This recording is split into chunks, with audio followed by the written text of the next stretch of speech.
Welcome, everybody, to our part 3 of Karmic Manifestation, the Sacred Self-Healing Workshop for the Power of Choice. Yes, my name is Jona Bryndis. You all know me, and I took some time here to review our past 2 workshops in regards to manifesting, and I'm realizing now that over the course of already 3.5 hours, we have covered the depth of conscious manifestation in detail. And if you're joining this here right now and you weren't present or didn't listen or watch to the videos, the workshops that we've done before, don't worry. Today, we're basically bringing it all together and look at some of these mechanics from a larger perspective. I want to say from a spiritual perspective, the power of choice is a philosophical, spiritual point of view that requires us to understand the energetic aspects and also the psychological and some of the physical, emotional that we talked about last time. So here is what we've covered in part 1 and 2. In part 1, we mostly talked about the difference between karma and conditioning and how karma can influence our attitude and also our decision making, for life's decisions. And this is a very, very cool discussion we had there. I remember things such as, that most spiritual teachings see life as an audition for the afterlife, which we basically busted in our discussion, which was very cool. And we talked about the differences between a drive and a true heart's desire. That was mostly subject of our last workshop here a month ago. And we said also these energetic components, the differences between inner alignment, congruence, and ego. Obviously also the barriers and mindsets. That was a big subject last time. Potential self-sabotage in regard to manifesting the life we want. And also how, for example, bad boundaries and low confidence can play into this. Today, we want to look at the depth of what it means to consciously manifest and what happens if we unconsciously manifest.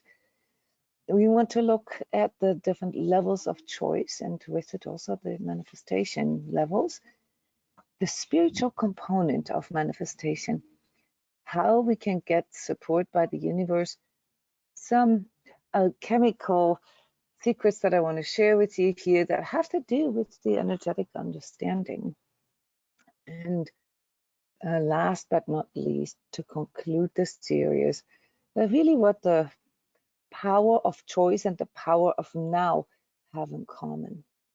So I want to welcome all of you. I'm going to unmute your microphones here real quick.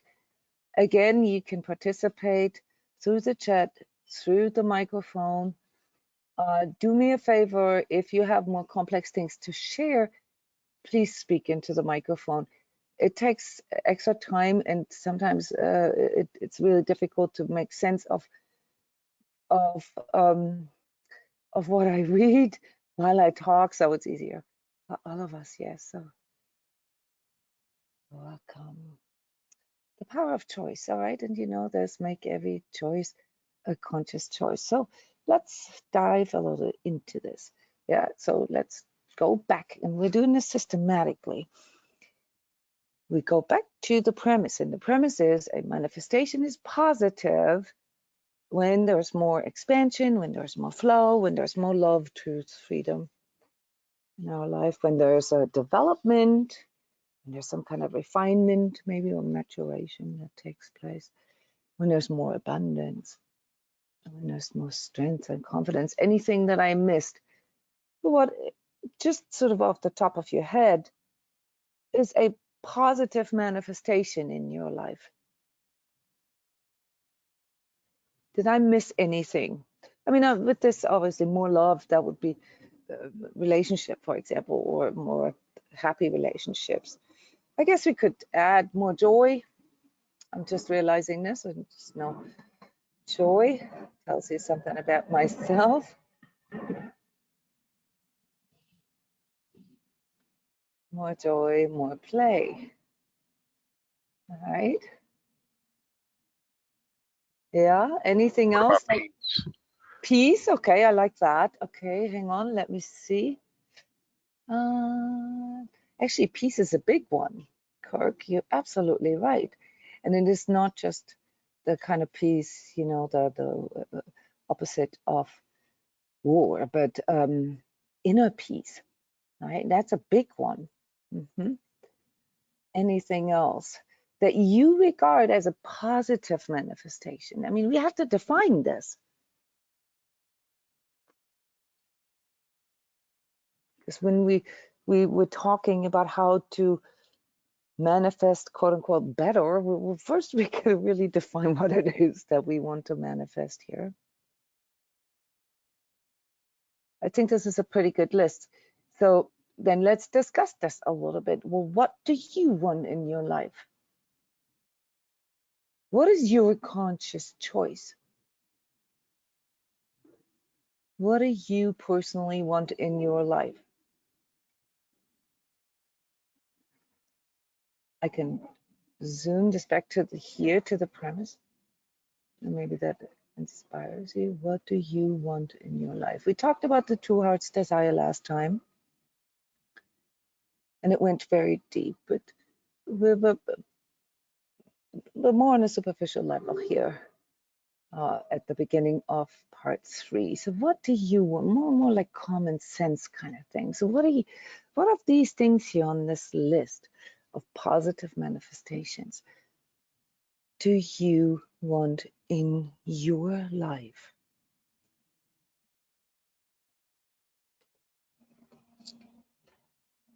And this should come out like out of a machine gun, guys. You should know this at heart, what you want in life. I mean, there can be no doubt. Well, I don't want to hog the microphone, but I would say the big one for me would be a relationship, obviously.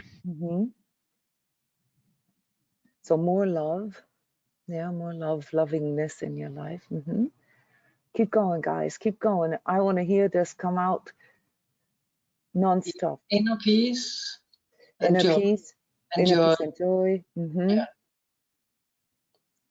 For me, it's freedom. Freedom. Nice. What do you want in your life, guys? If you're standing in front of a genie and he says, okay, you got 30 seconds, tell me what you want.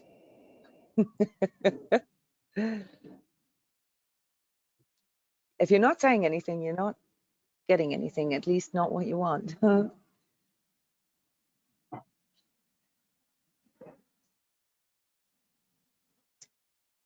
All right, so Kirk, Annette, and Annette, you guys get what you want, okay? But everybody else who didn't say anything is not getting anything. Do you agree with this?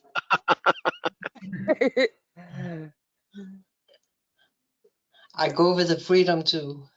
Yes, nice. So you keep going. I mean, you know, you're able to bring in more precision for your choice, but this is extremely important that you understand this, guys. I go with love too. Say that again. Love. I go with more love. Yes, more love. Okay. I mean, the reason why I wrote love, truth, and freedom in one line, yeah, and conjunct, if you will, is because they are needed for each other. You know? And they also result from another. But I'm more concerned about something else. We have 20 people here and only 3 people who know what they want in life. That concerns me.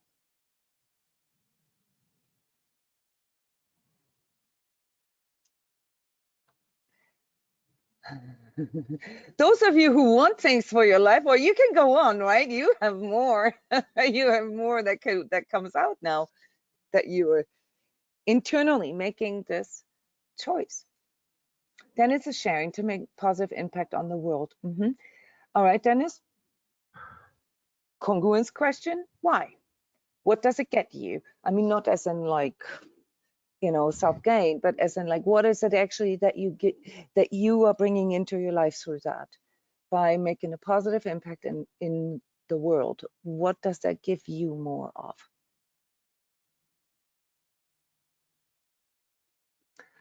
This links back to the true heart's desire. It's the feeling that we have with something, and it's not the same as selfishness or self-gain. Meaning and purpose. Okay.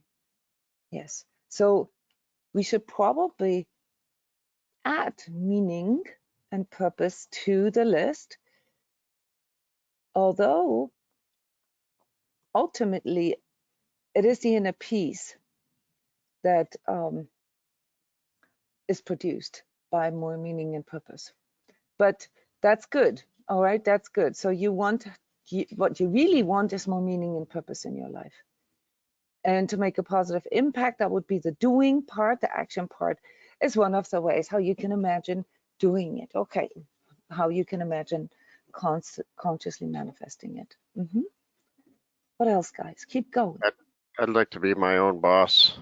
Yeah, some more freedom. And of course, there's you know, these are not individually separated aspects in life. They all kind of go hand in hand, obviously. Keep going, guys. Keep going. You need to hear this, and you need to say it out loud. You need to hear yourself say it out loud and other people. Only so can you make sure that it is a conscious choice. Hi, Jona. Something Hey. that I would add is companionship, stroke tribe, stroke like-minded people, like people you can talk to and share. Okay. So like friends, social. It's social, what you mean, right? More. I hear your relationship aspect, but it's also it's linked to purpose as well, like people that you can invest your time in, and that because sometimes you've got friends, but they're not always the same kind of like mindset. so belonging. Belonging. Yeah, that's good. Belonging, also common purpose, right? So like a mission or something, like we're collaboration, right? We're I like that. You can have good friends, but you may have different goals. So collaboration, is sort of this kind of togetherness. Togetherness. In a way, this is a deep need that we all have, even if we see the world or other people as hostile. Keep going, guys. This is very important.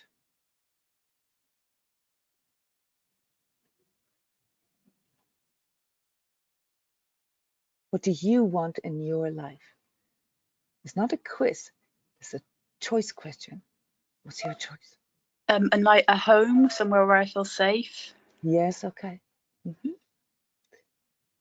It goes a little bit into the belonging part, but I love that. It's, let's say. I would say to share, to be able to share with community, community sharing somehow, you know, that kind of a thing. It's kind of this, I like the community almost better. Yeah, it's the sharing, belonging, sharing, collaborating. Yeah, I'm with you there. I mean, this is about what we regard as a positive manifestation in our life. And the question was what we want in our life. Yeah.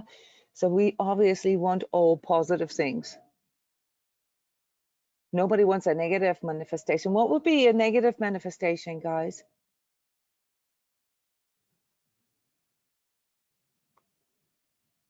Restriction. What else? What do you regard as negative? Being alone. Mm-hmm. Isolation. Isolation. Mm-hmm. Loss, right? All kinds of loss. No Right. resources. Mm-hmm. Poverty. Mm-hmm. Pain. Pain, yes, yeah, that's a very good one. Mm-hmm. Not having your health. Yeah, sickness, disease. Mm-hmm. Most of us actually find faster to what we want in life through what we don't want in life. And we talked about this before. While this is a valid process of refining our goals in life, it is tricky too, because there can be a fixation on what we don't want. And if we focus our energies around what we don't want and define our life through that, then energetically we can run into deadlocks with it, because our energy then is completely or focused on, you know, the negative manifestation that we try to control. We try to make that go away. So once more here, it's really important for you to understand that for your own manifestation energies to align correctly and to go and move forward, it's really important that you have a very clear picture, not in detail, not a strategy, not a plan. This is not what I asked, but a very clear picture in you, what you want in your life. And it cannot be determined by what you don't want. Yeah, so those of you here sharing, you did a great job. All right, so it doesn't matter where we're at right now. It wasn't a feasibility study. We didn't ask you, you know, what do you think you're going to accomplish the next 2 weeks? I asked, what do you want in your life? Yeah, so that's very, very important as sort of prerequisite, yeah, to even you know, sort of go anywhere deeper. A lot of people want to know the secrets of manifestation and blah, blah, blah, blah, blah. But when I ask them, well, what do you want in your life? They're not quite sure. And right there is where it stops, because until you can answer that question, it's irrelevant if you know alchemy or energies or anything like that. It really is. You know? We know that manifestation happens on different levels, in different layers, on the physical. That's obviously regarding physical health, safety, and so forth. Emotional, that's, you know, everything that has to do with belonging and community, and also, you know, sort of emotional safety. Yeah, mentally, intellectually, there's a manifestation that happens here through, you know, like the things that we want to achieve, that we have sort of as mental goals, yeah, as these sort of success ideas. Spiritually, we found out that there's maybe superseding goals, yeah, like something like karma, wanting to resolve karma, wanting to break free from say family ties and stuff like that, perhaps even collective ties. And then there is another level, on the etheric level, where, you know, we see, if we have that training, we can see that there are ties to, or, you know, toward the entities or to dimensions that need to be cut. So it's a deeper form here than the spiritual, because the spiritual still has to do with our beliefs. And we found out that there can be quite a few sort of misalignments here. Yeah, like physical is obviously the part that is mostly driven by our you know, sort of survival instinct. Yeah, it's the original drive that we all have. So one could call this the fail-safe, and it is, after all, also the ego drive. Okay, it's the autopilot in you. So if you don't have any clearly defined goals or manifestation wishes that supersede just sort of trying to survive your life, then your life will most likely get stuck right there. yeah, namely in the materium, in the 3D aspect of life. That is very important to understand, because that allows you to better see where, you know, your choices, where they can have power and where they don't. Emotionally, the power of our choice has a lot to do with our passion, yeah, and also our will. Okay, so on an emotional level, the power of choice is a willpower and a passion power, and that can bring people pretty far, as you know. On the mental level, it's the intention, the intentiveness, the confidence with which we go out into the world and say, I'm going to be #1, blah, blah, blah. I'm going to be a famous author or whatever it is, yeah, that can actually get us there, yeah, to a certain degree. So the higher you go in vibratory rate, the more refined those wishes become, and also the more the more interwoven they become.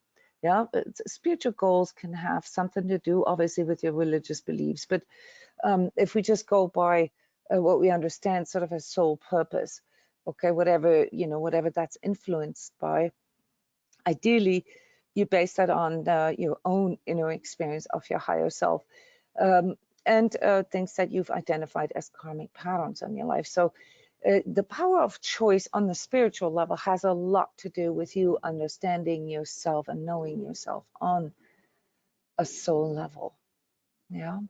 And we typically start this work with observing these karmic patterns in our life. Energetically, and this that also leads into the etheric, it's important to understand where your energies go. Yeah, and you know, when you have the sort of trained energy awareness, it's a little easier for you to identify, because your ego is still a bit scared of all the unseen stuff. Once you lose this, you know, and I think many of you can attest for this, you begin to realize a whole new level of being, and we call this then consciousness, because it allows you to more clearly think, to more clearly sense, and to more clearly feel and perceive. Yeah, and therefore the power of your choice here is sort of toward consciousness, yeah, toward the energetic, is increasing. Yeah, so it's decreased the lower it's here on the density level. Yeah, so physical survival instinct and so forth is no less powerful, but it is energetically not very powerful because you're on autopilot. And the more conscious your choice becomes, the more powerful it is in the overall etheric and energetic, if you will, world of things, dimension of things, yeah, the universe. That's what people call the universe. Yeah, they obviously don't mean the universe per se, the material universe, yeah, the solar systems and the galaxies and the quadrants and so forth. What they are referring to is, you know, sort of the source of all energy. Yeah, and the source of all energy is communicated with via our consciousness. So the more we educate and train our consciousness, the more powerful our choices can become, because they are in more alignment with, like, say, things such as divine order, yeah, with how the universe works. Yeah, we can discover that through our consciousness. And once we know how the universe works, it's a lot easier to manifest, because every time we try to manifest something that is not in alignment with it, we are up against a bunch of resistances. All right, so let's continue our workshop here with important questions, such as, how do you know your choice is conscious? How do you guys know that you are making a conscious choice? Maybe it's not driven by fear and urgency or something. So you would know what it's like when your choice is driven by fear and urgency. You would have to know that to discern that, right? Give us an example, Kirk, if you can, for a choice that is based on fear or urgency? Like people in the stock market selling when the market goes down Yeah. or something. Yeah. Good example. All right. Was that a conscious choice? Probably not. I mean, they will argue though and say, well, it's a rational choice. They will say it's rational because it is, you know, the price is going down and I want to prevent losses. I'm doing damage control. Is this wrong? Let's see here. We do I mean, things. I guess it depends upon how well educated you are with the whole 9 yards of it. You know, like if is it really making sense or not, based on, you know, the reality of the market, I guess. So yeah, that's a tough one, I guess. But if it's just the feeling inside is fear and urgency, like, oh no, no, the sky is falling kind of a thing, it's probably based on that emotion, right? Yeah, so we have to differentiate here between conscious and rational. Yeah, or what we believe conscious or rational is. So someone who has a reactive moment, right, seeing all, you know, their money going down and sells all their stocks out of damage control. That within that logic, it can be a rational decision, but the underlying emotion is fear. Okay, so based on fear, yes, it is a rational choice. So the question whether or not something is conscious is slightly different. It's not about rational or irrational. It's about, are we conscious about, like you said, the level of education? So what you mean is probably the context, right? Are we aware of the bigger context of things here?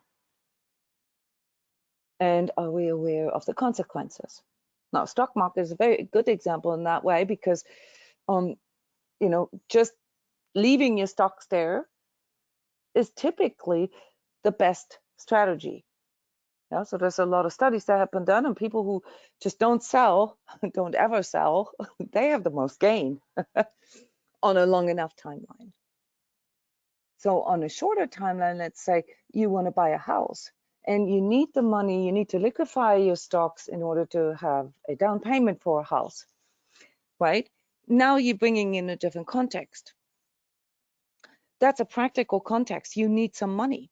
And if you leave it in there and there is some kind of downward trend, you know, you may not have enough money to do your down payment. So you're selling it at a price where you think that at least I got my down payment, because you have a bigger goal. So conscious means being aware of all consequences, and that also includes being aware of the bigger goal. That's why, yes, and being aware of the options, Dennis, that's correct. Because see, if I make a choice based on, let's say, if all my choices in my life are based on avoiding pain, I mean, that's kind of valid, right? Valid. It's valid. You could even say to a certain degree it's rational. Nobody likes pain. I don't want pain. You don't want pain, right?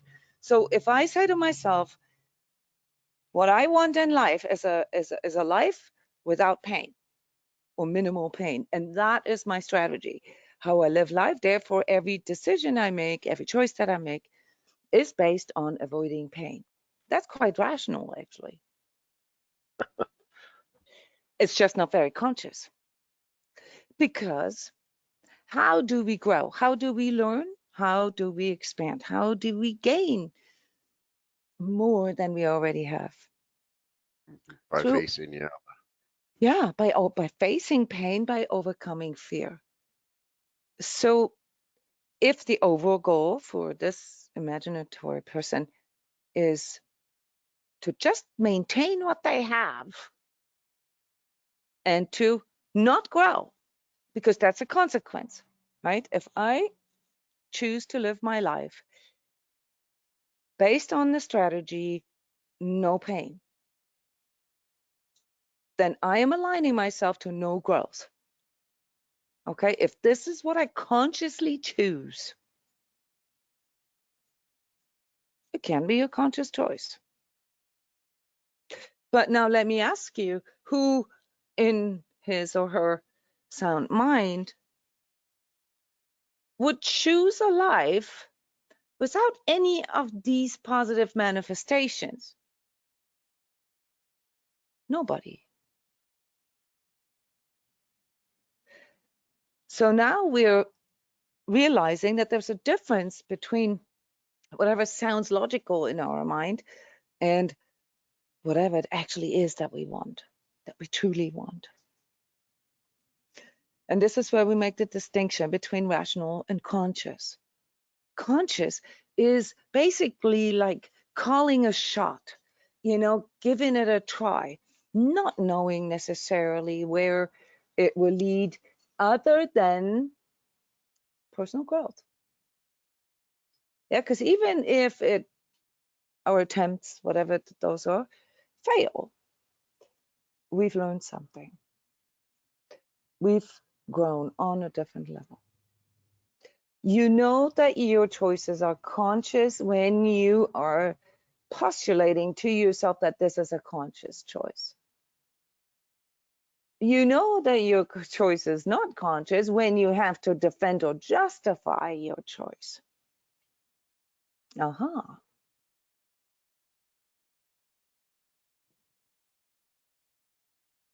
Who has examples for this?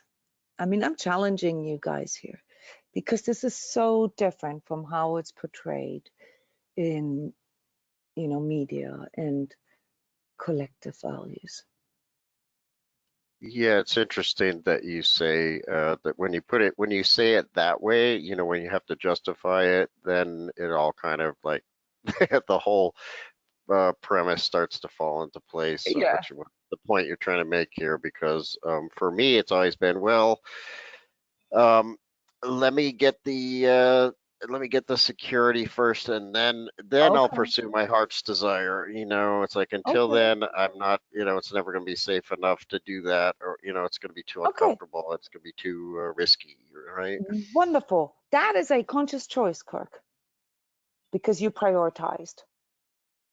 You said, I want this and this and this, and this is the order in which I want them. And this is how I'm going to try this. This is how I'm going to do this. There's no justification. You have a rational thought behind that that says, I know myself. If I don't know how to pay the rent, I'm not really that open for relationships, right? So if I want a good relationship or happy relationship, I want to have that figured out first. Yeah, let me get my ducks in a row, maybe to a certain extent before I'm ready. That is a conscious choice. Now, you may find out in the course of doing that it needs refinement, right? That it's not necessarily black or white, because what does give you safety and security? You have to define that to yourself. When does that end, right? Some people don't feel safe unless they have $1 million on their bank account. And some people feel rich when they have $1,000 on their bank account. Okay, so conscious means we consciously define, these benchmarks for ourselves. Now we say, okay, first, I want to have security. I want to have, sort of peace of mind here on that physical level. Yeah, so that I can freely attend to these more emotional, social, spiritual, and relationship goals. That's okay. There's no defense in that, because you have the right to choose that. The consequences of those choices are also known. If I, and now I'm just for the sake of the example, choose to prioritize the material, the financial security and all that. And let's say, I've done this all my life and never really had a good boundary for that, knowing like when enough is enough, say, for me to shift my strategy more toward the social, emotional, spiritual. Yeah. or you know, this is just a black and white example for clarity's sakes. Can I expect results in the social, emotional, spiritual if I have been prioritizing the material alone? No, probably not. At least not really great results. I mean, you know, it's not like, you know, life isn't that black and white, but it's kind of obvious that if I put my efforts into the material primarily, okay, that, you know, a happy relationship, deep spiritual connection, and all these things are probably a little more secondary or tertiary in my life. Yeah, so the results, they will be according. Vice versa, same thing. If I have focused all my life around the spiritual, for example, and neglected the physical, right? And you know, I'm at a place in my life where I say, well, you know, why am I so poor, and why do I never, you know, make as much money as other people do? We could just as easily say, well, you know, in the past you haven't really prioritized this. So if you want to change this, you can change this now. But you have to consciously choose that. Now you have to choose sort of the portioning, the ratio, how you want this in your life. What's the most important, and what are you going to make all these choices depend on? So some kind of a balance is what you're driving, is what you're. Well, the consciousness, we have the freedom to choose however we want it, but we can't sit there and complain to the universe and say, well, you know, why did I never get this? Well, you know, in this personified idea, the universe answers, well, you never asked for it. You know, you did. That wasn't part of your objective. Yeah, you get me? I mean, I'm trying, these aren't really that hard concepts to grasp. But by talking through this here in this manner, we are beginning to investigate really how we are making choices. And obviously, if a choice is conscious or not is in the eye of the beholder. This is a thing that you're going to have to answer to yourself. We're just talking through how you can make things more conscious. And one of the major parameters, yeah, whether or not your choices are conscious or not, has to do with you being aware of your options and the consequences. Whether whatever it is that you perceive as correct or not is completely different. This isn't the question. The question isn't how accurate is your choice. The question is how conscious is your choice. You got to know what you're doing. And when you know what you do, then it's conscious. I'm doing this right now because I want this in my life. That's how I'm doing it. That's not a justification or anything like that. That's a choice.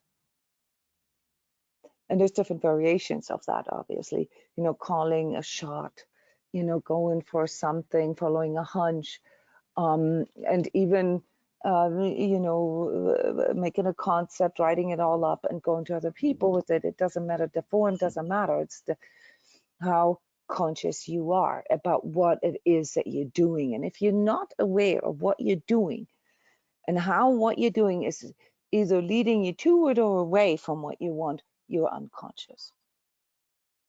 So in the past, I've often called this autopilot.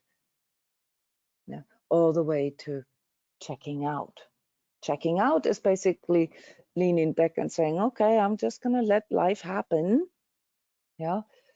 And I'm just going to react when I have to. Yeah. But these reactions are usually just based on the lowest level of choice, namely drive or instinct. And it's not a conscious manifestation. The next question here, important for our awareness training, is intention the same as passion? I would say no, but I'm just thinking off the top of my head. I'm not sure why yet, but I could probably find a reason. Yeah, passion feels like,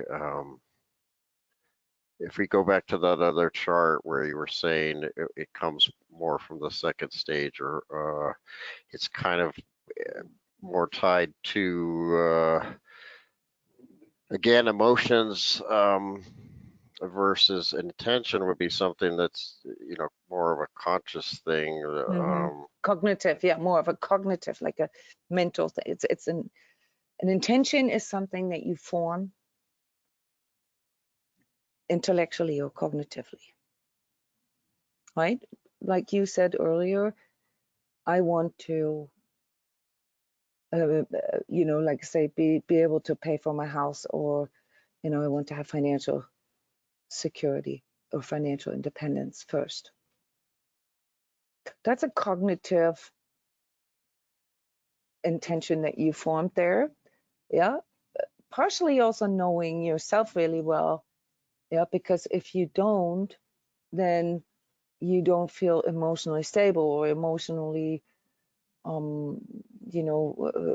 say open enough for anything else, right? So the goal behind you, in your case, Kirk, since you're here, thank you. In your case, Kirk, the intention to have financial stability is not the actual goal. No, not at all. It's just No. a means to an end, in the bigger picture. Yes, that's important here. This is how you see the reason why I'm asking you these kind of questions. These are all questions that you can ask yourself, is to lead you to more conscious choices. What is behind that?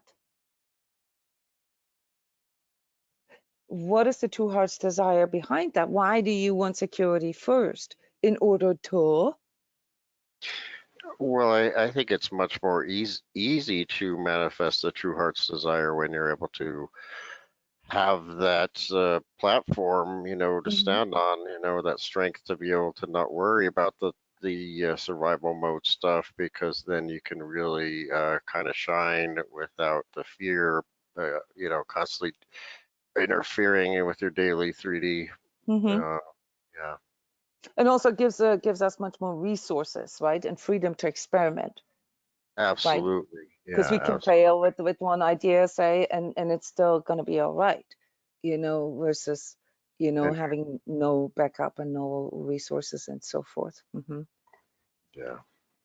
But what's the goal behind the goal? What is the actual goal?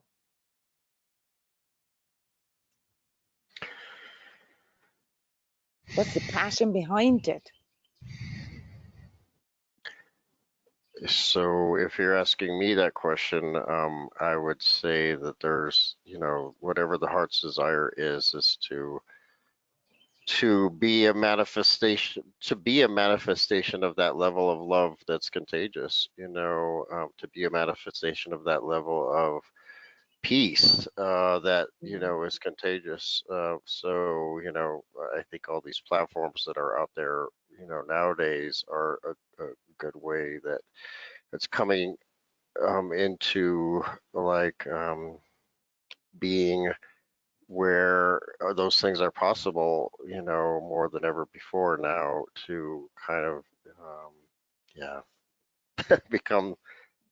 become that somehow, so an instrument for that somehow, if that makes any sense. So what I hear you say is a bit in between the lines, is it's a mixture of spiritual, emotional passion, wanting to embody love on all levels, a relationship level as well as the community level. That's what I heard in between the lines. Is that correct? Absolutely, yeah. Okay. So you say, okay, what you truly want is to embody love on a personal, collective level or community level. And for that, you recognize that you need to meet your physical needs and have a certain level of, say, financial stability. That is literally what I just heard you say. Yeah. So when you say it that way, when you say my choice in life is not to embody love, and the way I want to get there is obviously by becoming contagious, all right? But I do know my own limitations, so I know that I have to do some other things first. Not necessarily as in like, well, the first 30 years of my life, I need to do this, and then I need to, not like that. Things can obviously happen simultaneously, but this is about intention and passion. Yeah, so your passion is the bigger goal, and your intention is the way you want to get there. Yeah, that's where all the stuff like strategy and priorities and perhaps planning falls into that category. Now, in your case, what you said, Kirk, didn't just sound like an emotional passion. It also sounded a bit like a soul purpose passion, so to speak. Yeah, which is great because it gives, you know, your passion a, you know, sort of a higher vibratory element. Yeah, it's not just about having lots of love for yourself. It's also about, you know, creating love or, you know, becoming contagious for other people. Yeah, so it has a higher vibratory alignment to it. The question is, and that is then the efficacy of our manifestation, is, you know, how much does this then align with another, right? How congruent is our life? Are we actually doing this? So here I'm asking, have you identified your choice? Yeah, so what is the choice that we or you are making? Not you personally, Kirk, but everybody. This is a question to all of you guys. Have you identified your choice? What is it that you have been choosing so far?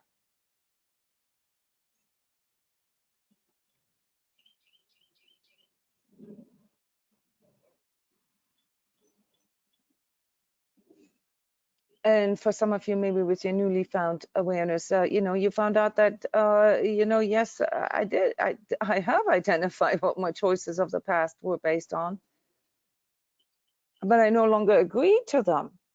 Anybody? Yeah, Like that applies to me. Yeah. Okay.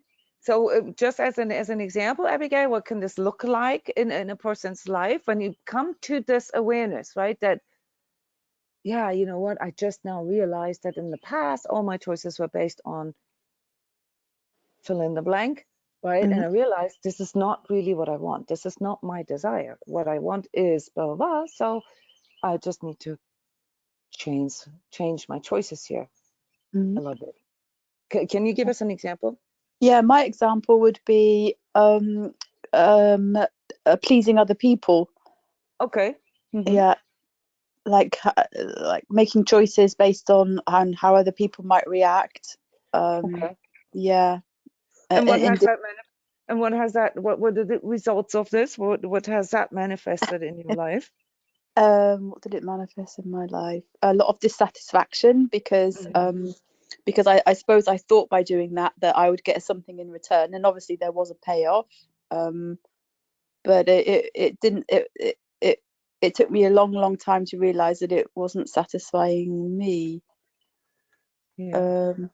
Yeah. So. And with that, probably also other problems, right? Like never really knowing what it truly is that would actually satisfy you. So like a certain level of doubt about yourself as well, right?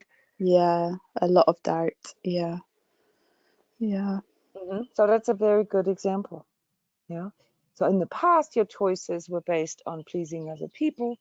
For whatever reason, right? We're not investigating this right now. We're just investigating how this aligns with what we truly want. And if I hear this correctly, you have now come to the conclusion that your choices of the past weren't really what you wanted. No, At least it not wasn't. from today's perspective. At least not from today's perspective. from No, today's because it's a vicious circle, because you never get off it, you know, whether it's your personal life or whether it was my personal life or my professional life. There's no end to it, so you're just a spinning wheel. So it was never about meeting my own needs. Yeah, so wonderful. So do you, just out of curiosity, have made a different choice now moving forward?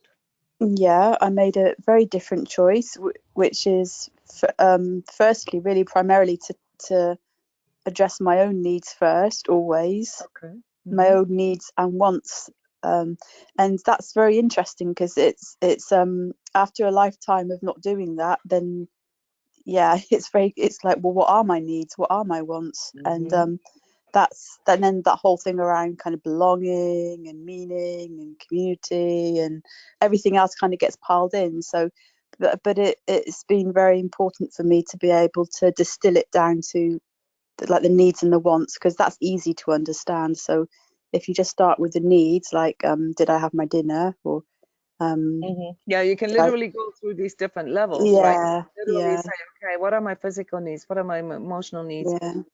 I actually recommend you guys to do this, to use this sort of five-folded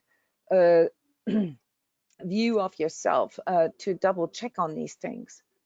Yeah, because it's often so intertwined that it's kind of rather difficult for us to see where we need to make different choices. Choices always need to be made on the level that they are aligning to.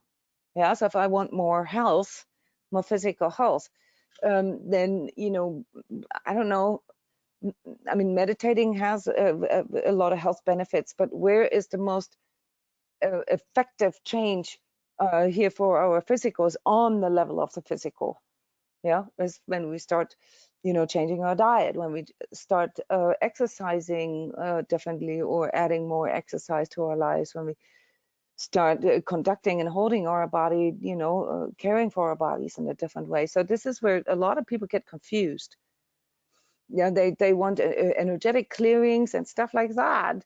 Yeah, they want to address the issues that they want to manifest in their life on the higher vibratory level, without making any changes on the actual level that they need to be made.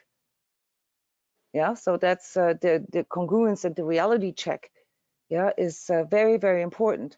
So Abigail, if I compare what you said, pleasing others, well, there's a lot of things that Kirk and also Dennis said here that have to do with that too. Not necessarily pleasing others, but bringing joy to others, sharing things, you know, and these things. So I don't think that there's something wrong with wanting, you know, to bring more abundance or more joy to other people.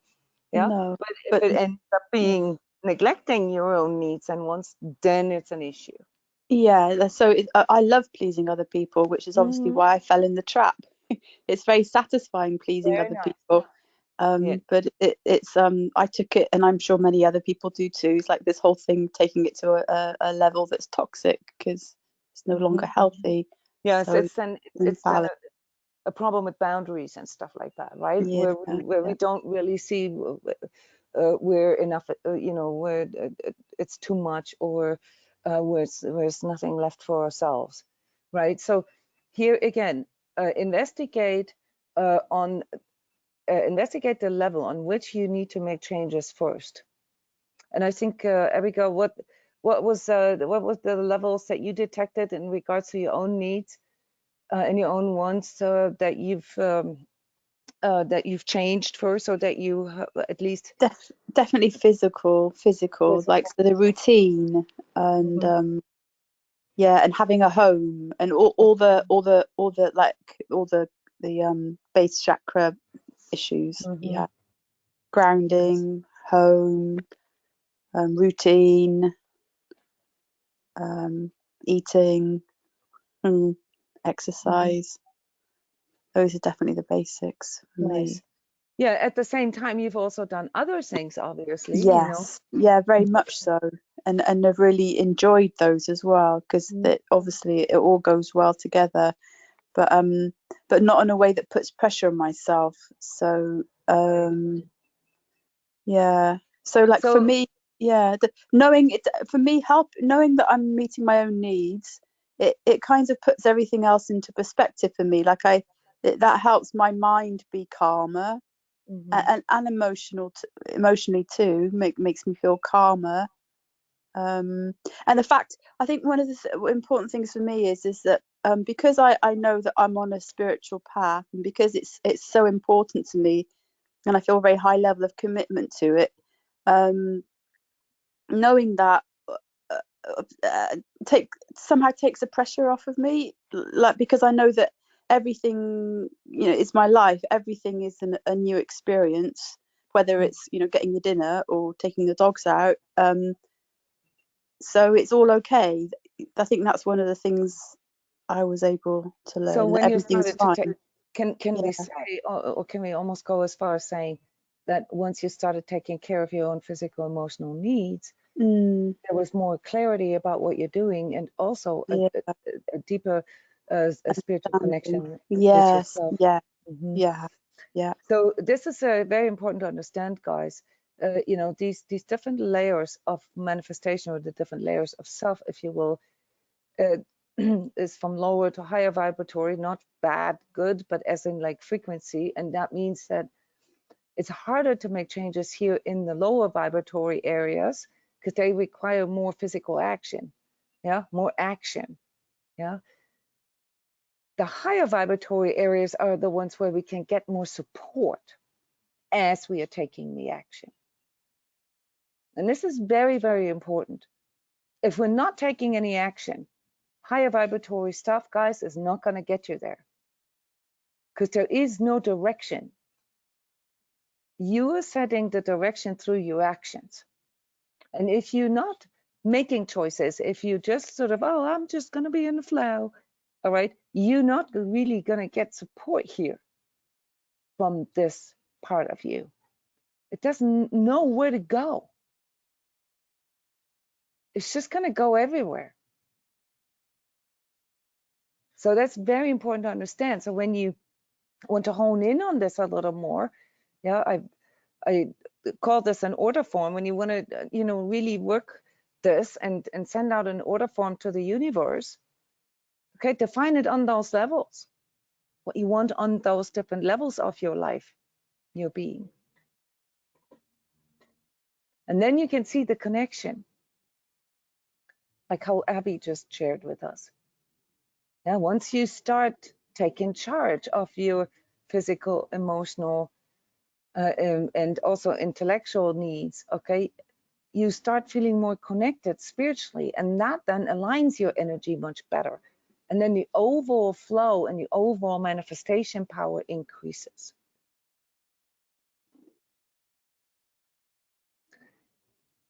So what is your order to the universe? Yeah, that is the question. The only question that we need to answer.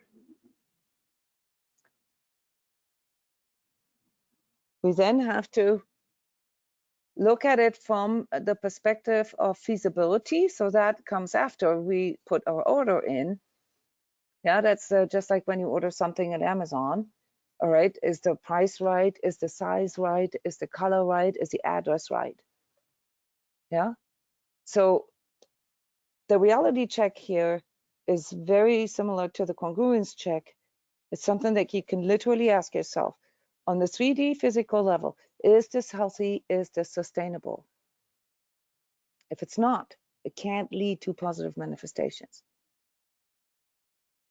Emotional. Is this congruent? Is this desirable? Is this loving toward me? Like what Abigail just shared. Does this meet my needs? Is this loving and caring toward me, toward myself, and others, if there are others involved? On the mental, psychological, behavioral level, is this acceptable? Is this reasonable for me? Now, this has to do with the boundaries. And then there's an aspect, the moral and social, that is right in between the intellectual and the spiritual. Is this right? Is this the appropriate thing? This has to do with bringing in the context. You know, at certain times of life, certain things are very appropriate, and other times they're completely inappropriate. You guys know what I mean? And then there are things that are always appropriate. Yeah, I'm talking socially, morally. Then spiritually, the reality check is this moving me toward my higher expression? Is this connecting me more? Is this unifying me more? Yeah, does this lead me toward understanding myself and my purpose more? And then energetically, you can ask yourself if this brings in more energetic balance, if this brings healing, if this brings harmony or growth into your life. You know, the reason why balance, healing, harmony, growth, and you could put love and truth and freedom here as well, while they're separate, is because it depends on your alignment. Okay, so someone like Abigail, for example, I hope you don't mind me using this as an example. You come from a place where you've realized that you've done things that were incongruent and that actually don't lead you to fulfillment. They don't lead you to peace. Okay, and you in the middle of change. All right, so when we choose to change, when we make this a conscious choice to change something in our life, we often also discover that there are certain things in our life that need to be healed. Yeah, and healing is like mending. Yeah, healing is like, it's not the same as eradicating flaws. Healing is, you know, bringing things that were, say, separated or that didn't really work that well together, closer together, making them work together, which then leads to harmony, which then leads to more growth, which then leads to more abundance, which then leads to more love. Yeah. If you were interested, this is how I work this with the heart warriors. This looks very complex here, this form. Let me zoom in a little bit. Now, this has to do with you really working it for yourself. One way was the vision board that I suggested last time, and where I showed examples. That is an imaginarium, basically, where you work with imagery. You can also work this here in a little more with a little more precision. Yeah, where you write down for yourself, so what are the recurring themes here? What are the circumstances? What is, you know, sort of the current situation? Yeah, and you define the area of life, because you'll find that there's different areas in life. Yeah, one has to do with finances, one has to do with social, one has to do with community, and so forth. Yeah, you can divide that up in these different levels, and where you work with your intentiveness and set midterm goals and long-term goals, and also where you record, you know, your inner objections and conflicts. You're just doing an inventory there. Yeah, and this is the probably the most important part here. You commit to a first step. That's how you make your healing, your change, your shift, your new beginning. That's how you give that power. And to commit to a first step, guys, it requires you to make a very conscious choice. Yeah, where you can use these here as these parameters as reality check. Would this first step do these things? Yeah, does this first step that I'm intending to do, does that fulfill sort of the criteria, yeah, to lead me to a more conscious outcome? And you know, this is all based on neuroscience here, this form, so don't mind it looking so mental, but you also work with your inner perception, yeah, and allow yourself to state you know, what's going on inside of you on a perception level. Yeah. This is basically what the hardware program is about, to practice that at all times with anything in your life, and really on all different levels of existence. So how can you get support? So we kind of hinted at this already. Obviously, we can get support through others. Let me ask you, what does it require to get support from others? I mean, you know, it does happen, but it's rare, you know, that you have a stranger walk up to you and give you a house for free, or give you $1 million or something like that. Or these things, I mean, they can happen, but it's not a conscious choice. How can you get support? You have to communicate what Yes, you're. Yeah. mm-hmm. Yes, yeah. Say, keep talking, Abby. You have to communicate what? What you want, or what you're. Yeah, Or, yeah. I'm classic at this. I'm really bad at it. Yeah, because this is a challenging one, because it's almost like by expressing what I want, it's like I don't want other people to know what I want. Yeah, It's a bit of a contradiction. I know, we all do this to a degree. Why? Why? Have you found out why? I mean, obviously it's not Well, conscious. yeah, one reason is because of negative past experiences of sharing. Okay, Like, so because like negative feedback? Negative feedback? yeah, Is like, negative what do you feedback, want or done? or kind of ridicule, or you Mhm. know, oh no, that's I know, you know, all those kinds of those things. Yeah, so that's one reason why. Yeah, but I think the other thing is fear. Like, it's personal. It's that fear is that that you might not get it. So why would you talk about it? Because you might not get it anyway. So maybe better just to keep it under wraps and keep it Yeah, to myself. there's an underlying fear of failure, right? What if I fail? So I'd rather, Yeah. if I don't put it out there, then I can't be judged, right? If I keep Yeah. it a secret, only I know if I achieve it or not, right? So it's a heavy externalization. Yeah. There's also, you know, this general sort of vulnerability that we feel when we share what we truly want, because it gives other people insight into our heart. You know, when we say our true heart's desire, just think of relationships. Think of this typical sort of dating experience where, you know, you're starting to like somebody, yeah, but you're afraid of getting rejected, right? And you don't want to really be vulnerable. You don't really want to say, hey, I like you, I would like to go to the next level. Which is, by the way, why the majority of us actually makes a relationship decisions and partner choice based on how much the other tells them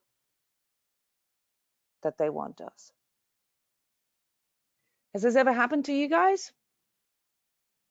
You only end up being with somebody else because they said that they want to be with you. That happened with me. Mm-hmm. Me too. Yeah. My first relationships were all that way. I never even asked myself. You know, most of the time I didn't even have time to ask myself if I actually wanted the guy. You know, the guy was so pushy about wanting to be with me that a part of me said, all right, then. I guess that's a secure thing then. I don't need to worry. I don't need to be afraid of the rejection. I don't need to be vulnerable. It's a safe bet if I go with someone who wants me. Do you guys see any problems with that?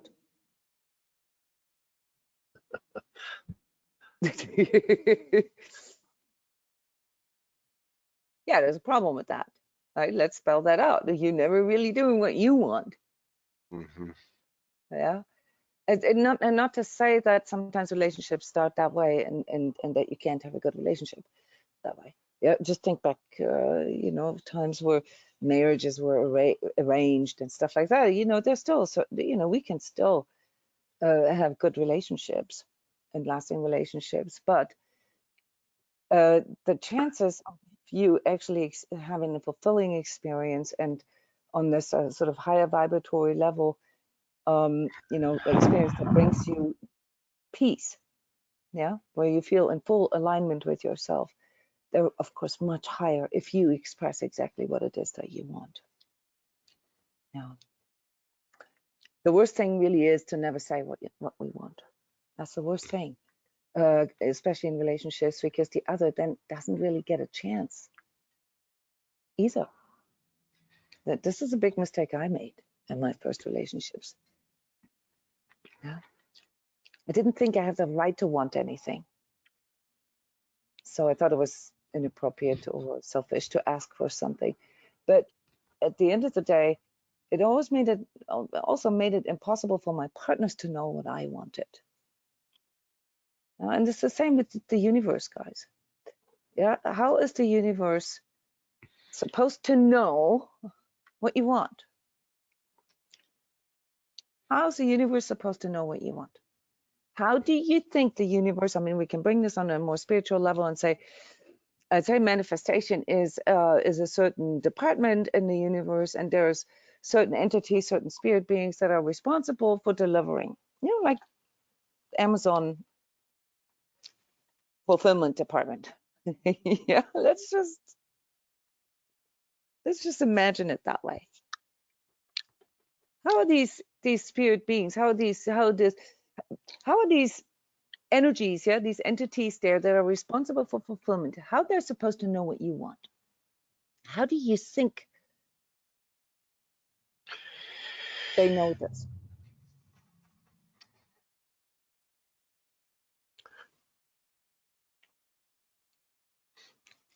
I guess the myth always was that, you know, in my mind anyway, based on my convoluted belief system was, well, you know, spirit is going to know what's best for us, so they're going to guide us in that direction somehow, right? I see. So like daddy knows best. Okay, so no matter what we do or want, we have no say in what's best for us. Yeah, kinda. I know what you mean. Yeah, it's kind of like a predestiny kind of Mhm. imaginatory thing, you know, like, oh, you know, it's going to happen whether I want it or not. Well, and we talked about this in the first part here of this workshop series, and there's an element of that. Yeah, but there still is, you know, enough freedom for us to choose, obviously, on a day-to-day level, what we're aligning ourselves to. And at the end of the day, we do well on what we dwell on. In other words, we do better with things. We manifest what we put out there. Okay, so the mechanics of manifestation are in the day-to-day, in the everyday choices. There is a larger cycle, a larger propensity there. There's maybe a karmic propensity that we have, and then there is a propensity that has to do with the collective consciousness development, and then there might be, you know, an even larger cycle, you know, that we could call divine order or something. Yeah, we don't know that, but there's a part that we can do and must do on a day-to-day level As a co-creator, yeah. as a co-creator. But even if we don't see ourselves as a co-creator, even if we see ourselves just as an, like, what, cog in a machine, we still kind of got to do our thing, right? And there's a lot of different options out there that, you know, I mean, it's not like it used to be 1,000 years ago. Just because your dad was a carpenter, you had to become a carpenter, right? We have a lot of choices. We can choose the country that we live in. We can choose, you know, the language that we want to speak. We can choose the climate zone. We can choose the area, the neighborhood, the job, the relationship. I mean, we have a lot of choices. So still got to do our part. Guys, from a spiritual and alchemical point of view, you have to understand that everything is energy. Okay, and where do you think the strongest energy is exerted? From you. Well, look at it as a radio signal. I call it a carrier wave, but that's maybe too lingo. From the heart. Okay, and what are those kind of energies that come from your heart?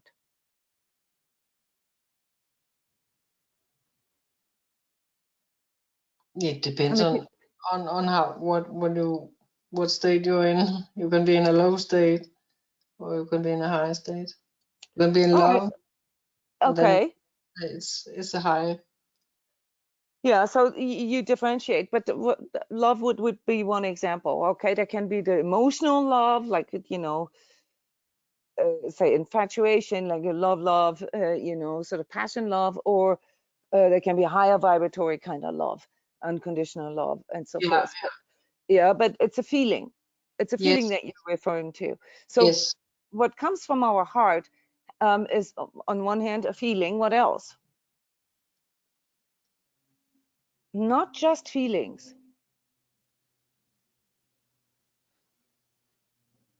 When we say about a person that they have a good heart, what are we actually saying?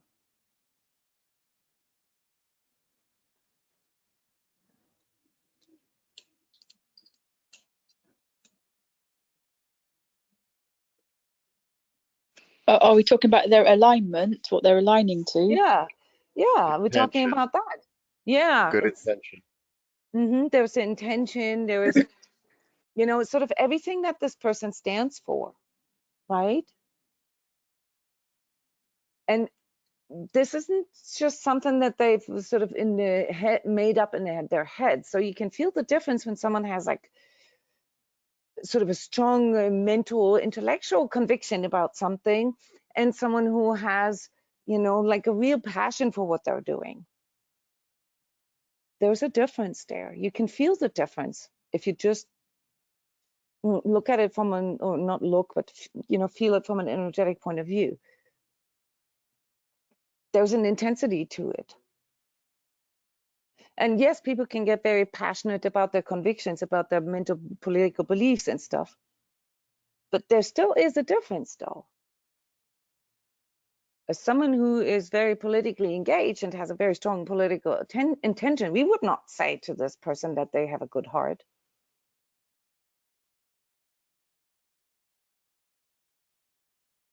That's more of a control thing. Yeah, it's more of a control, it's more, yeah, it's not the same. Yeah, so investigate this a little more, guys. What makes a person with a good heart is these human qualities. If you feel that the person is truth. Yes, exactly. Authentic, genuine, truthful, you know, like real, Sincere. sincere, yeah, like, but also real with themselves. It gives me the feeling that I know who I am talking to. It gives me the feeling that I know who you are. And that is a very, very strong signal, guys. That's a very, very strong power. Stronger than you guys realize.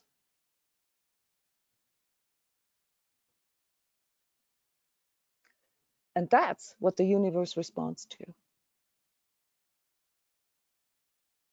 The universe does not respond to your critical inner voice. It's contradictive. Your duality is contradictive. There's nothing there that the universe could respond to. It responds to your authenticity. It responds to your truth level and to your love level with yourself and others. It's the manifestation juice, if you will. And this has nothing to do with your spiritual beliefs or your political beliefs or your education or anything like, no, it has to do with your consciousness. That's how you get support. And that's alchemy. So how can I get more courage and confidence than to be authentic, be genuine, you know, to communicate my goals, to know what I want, yeah, to be more conscious? Well, I have to choose it. Right here, right now. I have to say, you know what? This is who I am. This is what I need. This is what I want. This is what I'm going to do. because that's who I am.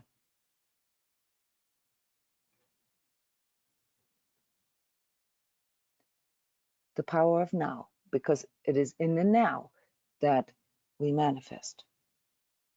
And what happens with people when they constantly think about what happened in the past, the pain of the past, and they're afraid that the pain of the past would repeat, and therefore they don't make any choices? They're not manifesting what they want. And what about the people who are constantly afraid of the future and therefore not making any choices? They're not manifesting what they want.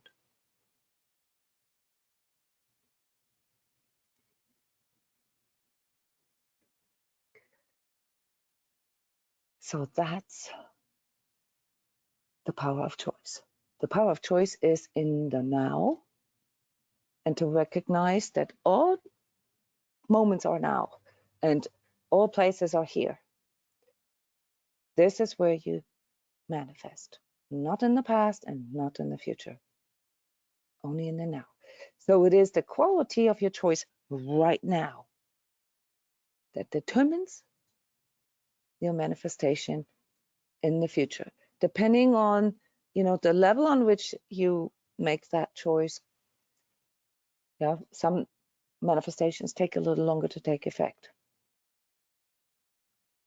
Physical manifestations can happen very quickly. So the denser they are, the manifestation, the doing part is more immediate. Yeah, but the higher in vibratory rate they are, the bigger these choices are. Yeah, the more long-term, if you will, think of karmic resolution, you can resolve things, yeah, that your soul has been working on for lifetimes. Okay. Yeah, and with that power, you also determining the impact that you have on others. So if your choices are just based on, your own physical, you're not going to have a lot of impact in the world, neither physically, emotionally, socially, intellectually, spiritually, or etherically.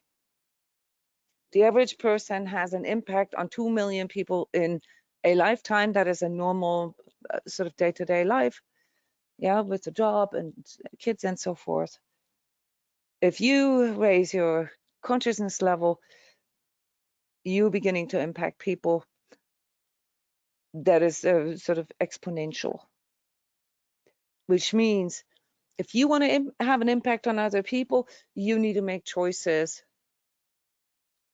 very, very consciously. Yeah.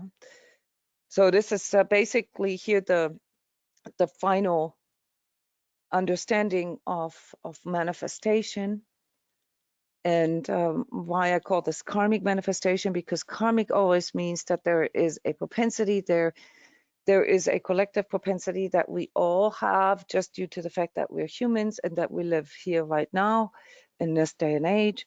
And then there is a personal propensity, and this is the part that we need to align to. We need to align to, us being here right now, and through finding the purpose of that, which you do through your consciousness training, and you then become aware of what these choices need to be. Yeah. What you came here for. That's the highest level of manifestation. And that said, it's not necessarily the easiest, because your ego wants manifestation quickly. So when we talked about what's a positive manifestation, we didn't say what is an easy manifestation. We said what's positive, what we want. Yeah. So even if you have a high levels of alignment within yourself and the divine, yeah, you're still gonna have to do the actions. You're still gonna have to do the steps. And many of you actually know the steps, but you falter in between the steps. Yeah, and that's then what we have to make more conscious for ourselves. If our actions, and this is a day-to-day thing, guys, this is right now, yeah, if they're aligned to who we truly are, what we truly need, what we truly want, even if you want to check out for a day or whatever, you need to consciously choose that. You have the right to do that. It's not, there's nobody sitting there and just and judging you for that. You just have to make it a conscious choice. Yeah, so conscious choice, guys, you have to lose your fear of that word. Yeah, because most of you associate responsibility with it. Yeah, you have responsibility for your life anyhow.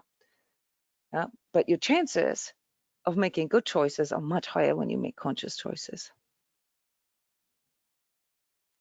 And that's then how we consciously manifest, how we consciously co-create.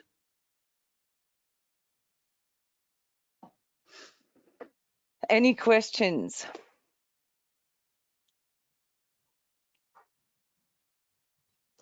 What about the manifestation juice? Anybody questions about that? I just sort of just flashed that. Didn't really explain it.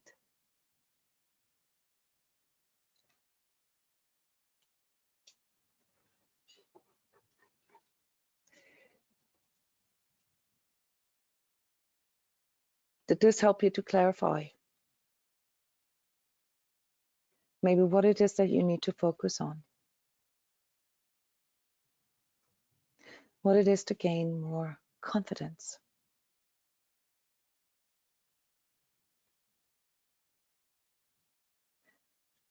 Abby, if I may ask you, what gave you the confidence to make a conscious choice that literally changed your life?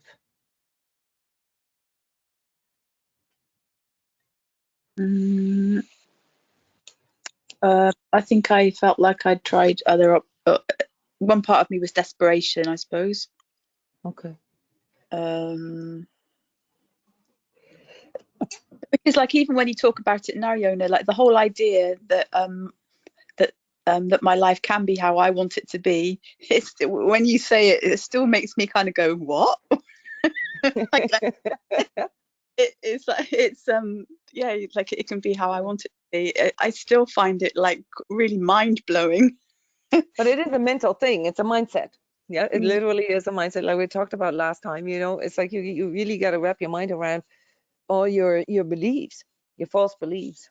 Yes. Yeah, yeah. Yeah, sometimes it comes out of desperation, and desperation obviously comes out of life experience. And you know, there's a sort of tendency in our life to, the older we get, the more mature we get, and the wiser we get about our choices. Yeah, so there's ultimately time kind of works for us in a way, but a lot of times it works for us in ways that we don't actually like it, that we resist internally, and that is through negative experiences.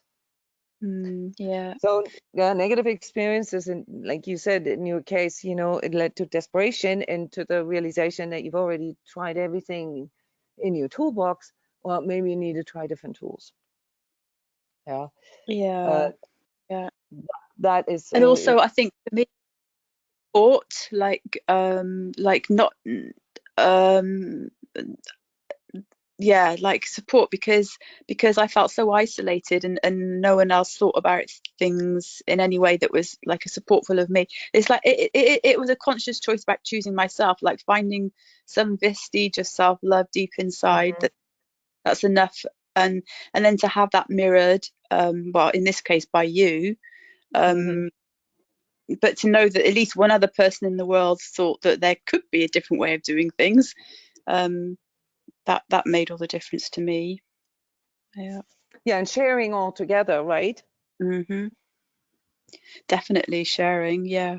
Yeah. Yeah, I mean, because if you try to figure this out by yourself, it's really difficult to come up with new ways, you know, because you kind of caught in your own sort of how you think it needs to be. Okay. You know what I mean? So that the sharing, opening yourself up, actually communicating, discussing this.